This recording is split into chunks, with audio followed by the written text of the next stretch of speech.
مع بداية الفهم الحقيقي بدأت الصورة تتضح أكثر. لم يعد الأمر مجرد أفكار مبهمة، بل أصبح خريطة واضحة لعالم المال. 4 مربعات، وكل مربع يحمل عالما مختلفا تماما. هناك من يعيش في مربع الوظيفة، يبحث عن الأمان ويقايض وقته بدخل ثابت. وهناك من ينتقل إلى مربع العمل الحر، حيث يكون هو المسؤول عن كل شيء، ولكنه يظل مقيودا بوقته وجهده. وعلى الجانب الآخر يقف مربع صاحب الأعمال، حيث يبدأ بناء نظام يعمل بدلا من الإنسان. ثم يأتي المربع الأخير، مربع المستثمر، حيث لا يعمل الإنسان من أجل المال، بل يجعل المال يعمل من أجله.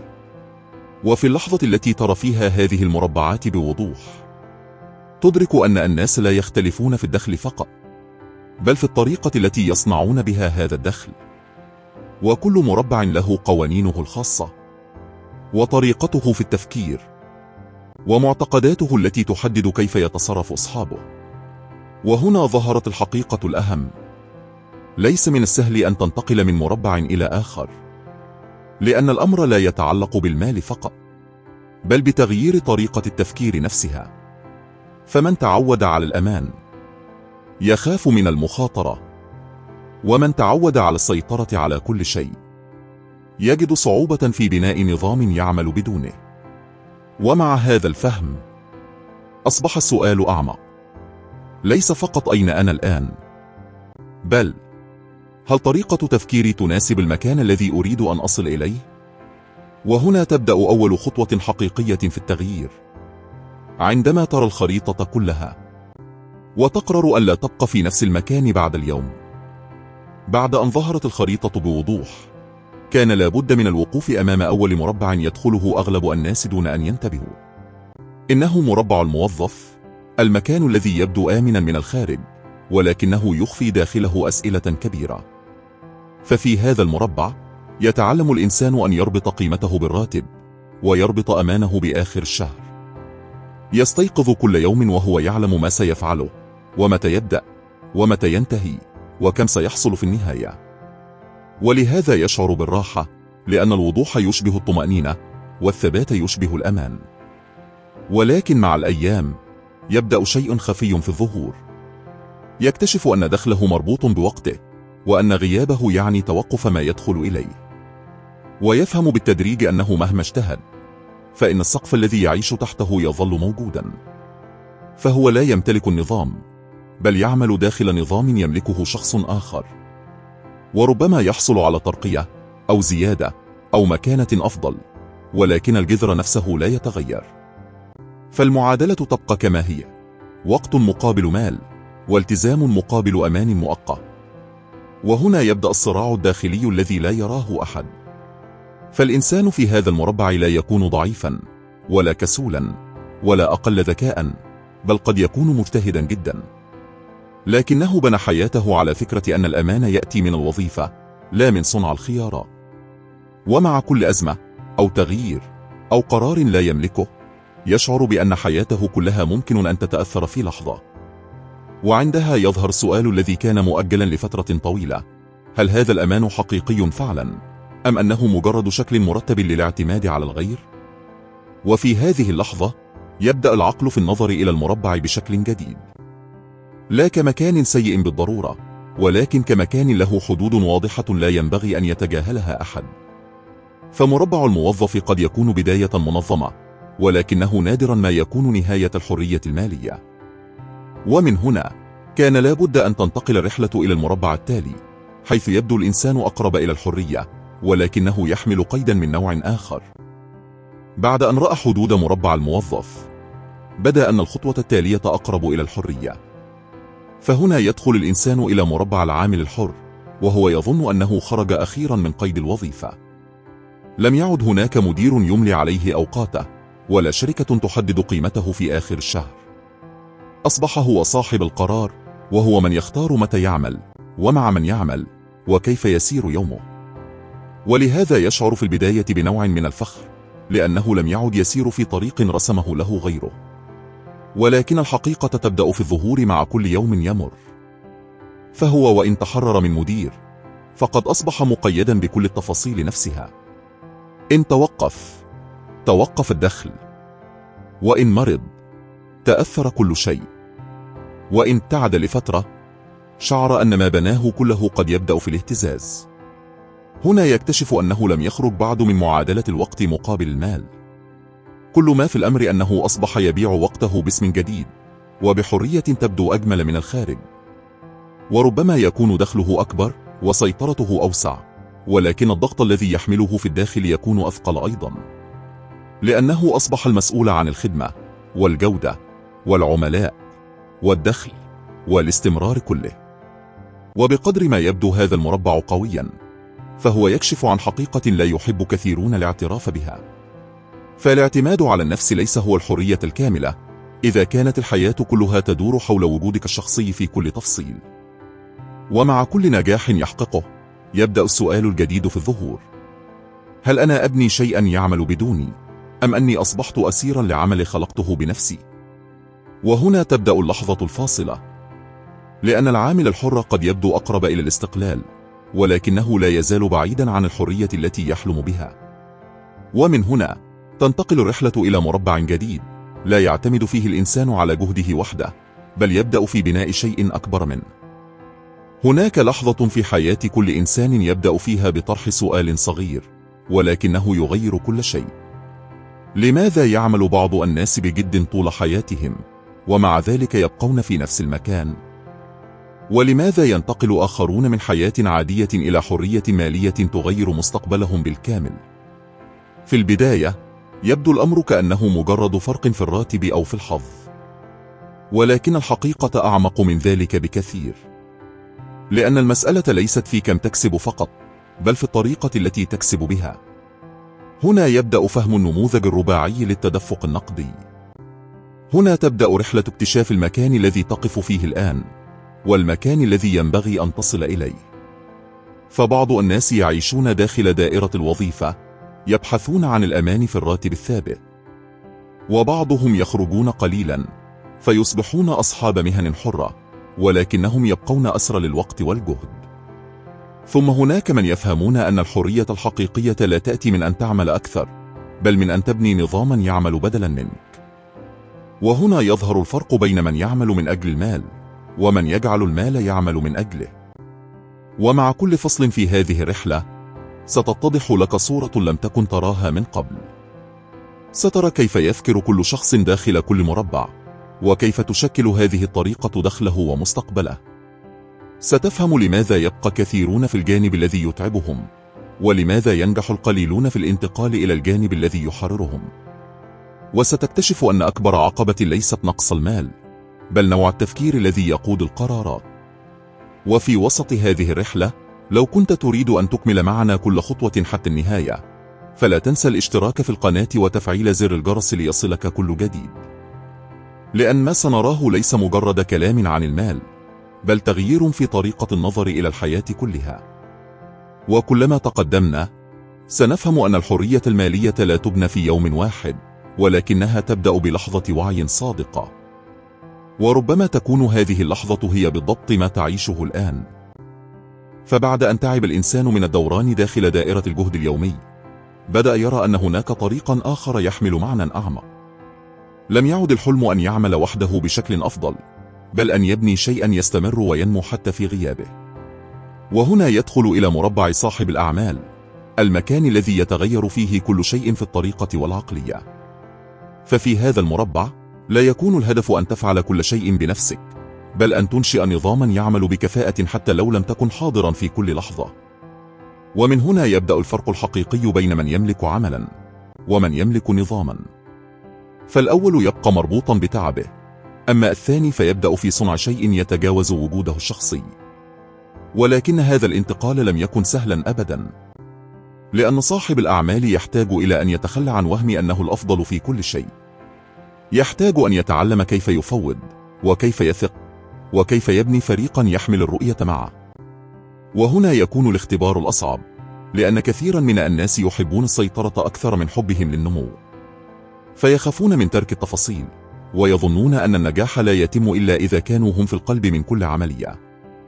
ولكن الحقيقة تقول إن النظام القوي لا يبنى على شخص واحد، بل على هيكل يعرف كل فيه دوره بوضوح.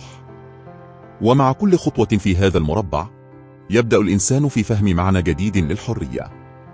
فالحرية ليست أن تعمل كما تشاء فقط، بل أن تمتلك بنية تجعل العمل يسير دون أن يأكل عمرك كله. وفي هذا المربع أيضا يظهر فرق خفي بين الرغبة في الربح والقدرة على بناء أصل يكبر مع الزمن. فصاحب الأعمال الحقيقي لا يبحث عن دخل اليوم فقط، بل عن قيمة تتراكم وتتسع وتصبح أكبر من مجهود يوم واحد. ومع ذلك لم يكن هذا هو آخر المطاف، لأن بناء نظام ناجح هو خطوة عظيمة، ولكنه لا يزال جزءا من صورة أكبر. فهناك مرحلة أبعد لا يكون فيها التركيز على إدارة العمل فقط، بل على جعل المال نفسه يبدأ في العمل. ومن هنا تفتح أبواب المربع الأخير، حيث يبدأ معنى الحرية المالية في الظهور بشكل أوضح وأعمق. في بداية الرحلة لم يكن سؤال كم مالا يملك الإنسان، بل كيف يدخل هذا المال إلى حياته. فكثيرون ينظرون إلى الدخل على أنه رقم فقط، ولكن الحقيقة أن وراء كل رقم طريقة تفكير وأسلوب حياة. وهنا بدأ الاكتشاف الأول: ليس كل من يكسب يعيش الحرية نفسها. فهناك من يستيقظ كل صباح ليبيع وقته مقابل راتب، وهناك من بنى طريقا يجعل الدخل يسير نحوه بصورة مختلفة. وفي الظاهر قد يبدو الجميع ناجحين، لكن الفرق الحقيقي يظهر عندما نسأل: ماذا يحدث لو توقفوا عن العمل؟ هنا ينكشف كل شيء بوضوح. فبعض الناس يتوقف دخلهم في اللحظة التي يتوقفون فيها عن العمل، وبعضهم يستمر المال في التدفق إليهم حتى وهم بعيدون. ومن هنا ظهرت الفكرة التي تغير كل شيء: الناس لا يقفون في مكان واحد في العالم المالي، بل يعيشون داخل 4 مساحات مختلفة، كل مساحة لها طريقتها في التفكير، ولغتها في النجاح، وخوفها الخاص، وأمانها الذي تدافع عنه. ولم يكن الأمر متعلقا بمن هو أفضل من الآخر، بل بمن يفهم موقعه الحقيقي وإلى أين يريد أن يذهب. فهناك من يفضل الأمان والوضوح، وهناك من يفضل الحرية وبناء شيء أكبر من جهده الشخصي. ومع كل لحظة تأمل بدأ يتضح أن المشكلة ليست في قلة الاجتهاد، فكثيرون يعملون بجد شديد ولكنهم يبقون في المكان نفسه، لأن الجهد وحده لا يصنع الحرية ما لم يكن موجها داخل المربع الصحيح. ومن هنا بدأت الرؤية تتسع. لم يعد السؤال كيف أكسب أكثر؟ بل أصبح في أي جانب أنا أعيش؟ وهل هذا الجانب سيأخذني إلى الحياة التي أريدها؟ وكان هذا السؤال هو الباب الأول الذي يفتح فهم النموذج الرباعي كله، لأن معرفة مكانك ليس تفصيلا صغيرا، بل هي النقطة التي ستحدد كل خطوة بعدها. ومع بداية هذا الفهم أصبح من الواضح أن الرحلة لن تكون مجرد حديث عن المال، بل عن الهوية أيضا.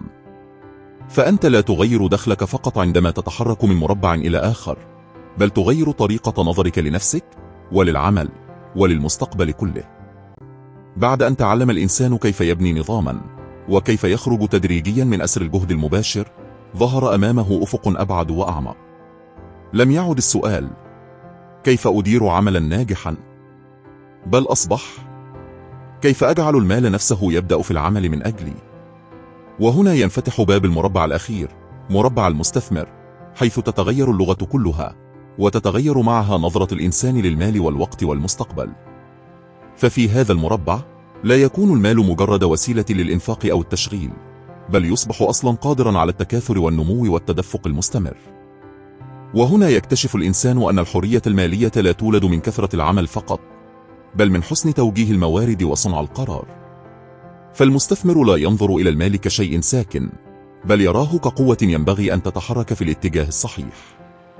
ولهذا فهو لا يكتفي بجمع الدخل، بل يسأل دائما: أين سيذهب هذا المال؟ وماذا سيفعل لي بعد سنوات؟ ومن هنا يبدأ الفرق الكبير بين من يملك المال ومن يعرف كيف ينميه. فكثيرون يكسبون، ولكن القليلين فقط هم من يجعلون ما يكسبونه يتحول إلى أصول تعمل لصالحهم بهدوء واستمرار. ومع دخول هذا المربع يبدأ التفكير في التغير بصورة جذرية. فلا يعود القرار مبنيا على الرغبة السريعة ولا على الخوف اللحظي، بل على الرؤية الطويلة والفهم العميق والصبر الذي يعرف أن الثمرة الحقيقية لا تقطف في يوم واحد. وفي هذه المرحلة يتعلم الإنسان أن المخاطرة ليست في الدخول إلى عالم الاستثمار، بل في الدخول إليه بدون فهم. لأن الاستثمار ليس مجرد حركة مال، بل هو فهم للقيمة وقدرة على التمييز بين الفرصة والوهم. وهنا يكون الصراع الحقيقي مع النفس، لا مع السوق فقط. فالإنسان يحتاج أن يتعلم كيف يضبط طمعه، وكيف يتجاوز خوفه، وكيف يتخذ قراره على أساس الوعي لا الانفعال. وكلما نضج في هذا المربع، بدأ يشعر أن المال لم يعد سيدا له، بل أصبح أداة بين يديه. وهنا يبدأ معنى جديد للسيطرة، لا يقوم على العمل المتواصل، بل على الحكمة في التحريك والانتظار والاختيار. ومع ذلك لم يكن الاستثمار نهاية الرحلة بمعنى التوقف، بل كان بداية مرحلة أرقى من الفهم.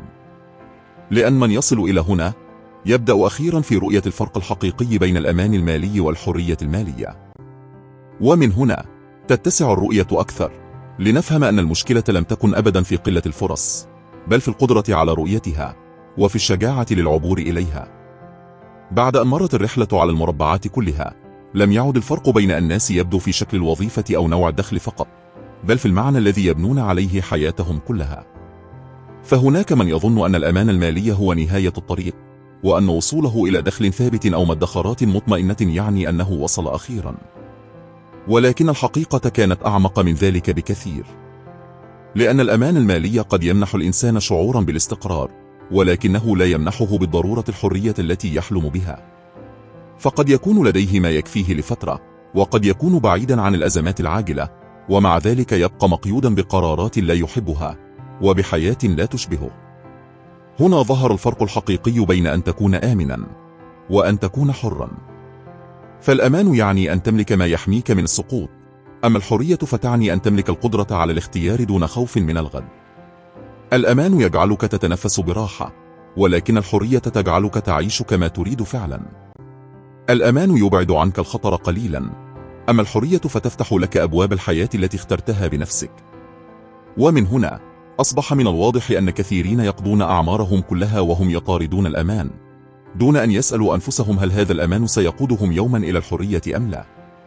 وربما لهذا يبقى بعض الناس في وظائف يجيدونها ولكنهم لا يحبونها، أو في أعمال تدر دخلا ولكنها تستهلك أعمارهم، لأنهم خافوا أن يفكروا في معنى أكبر من مجرد البقاء. ولكن هذه الرحلة كانت تعلم شيئا آخر. كانت تعلم أن الحرية المالية لا تأتي عندما تكثر الأرقام فقط، بل عندما تتغير علاقتك كلها بالمال. عندما لا تعود تنظر إليه كشيء تطارده كل يوم، بل كأداة تبني بها حياتك وقتك وخياراتك.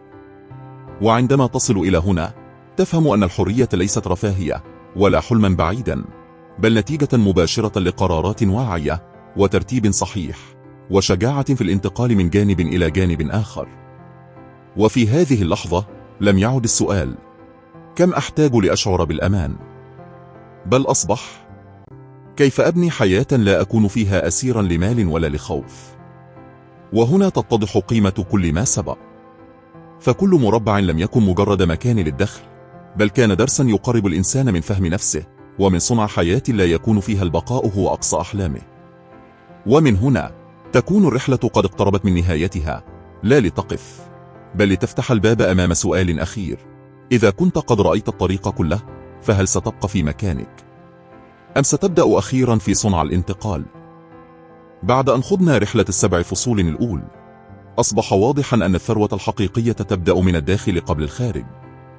فقد تعلمنا كيف يمكن للعقل أن يكون مفتاحا لكل الفرص، وكيف أن الرغبة الواضحة والإيمان بالنفس يعدان الركائز الأولى لتحقيق أي هدف مالي. كما اكتشفنا أن التخيل الخلاق يخلق الصورة الذهنية للمستقبل، وأن التركيز والانضباط الذاتي هما القوة التي تحول الأفكار إلى خطط عملية ملموسة. ولم نغفل العقبات الداخلية التي تعيق تقدم الإنسان، مثل الخوف من الفشل أو من رأي الآخرين، أو التعلق بالروتين القديم. فتعلمنا كيف نتعرف على هذه القيود ونتجاوزها.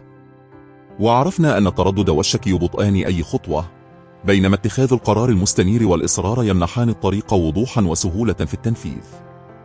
باختصار، الفصول السبع الأولى وضعت أساسا قويا لفهم الثروة الحقيقية، وجعلتنا ندرك أن كل خطوة فكرية مدروسة تقربنا من تحقيق الأهداف.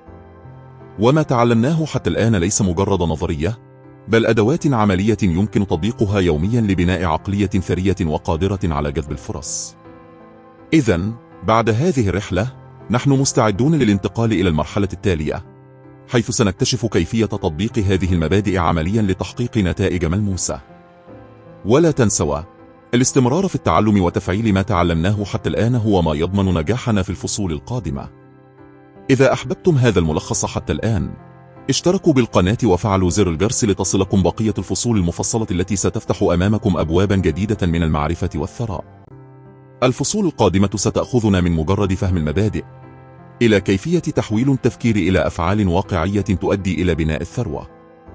كل فصل لاحق سيظهر خطوة جديدة، وسنرى كيف تتكامل هذه الخطوات معا لتصنع فارقا حقيقيا في حياتنا المالية.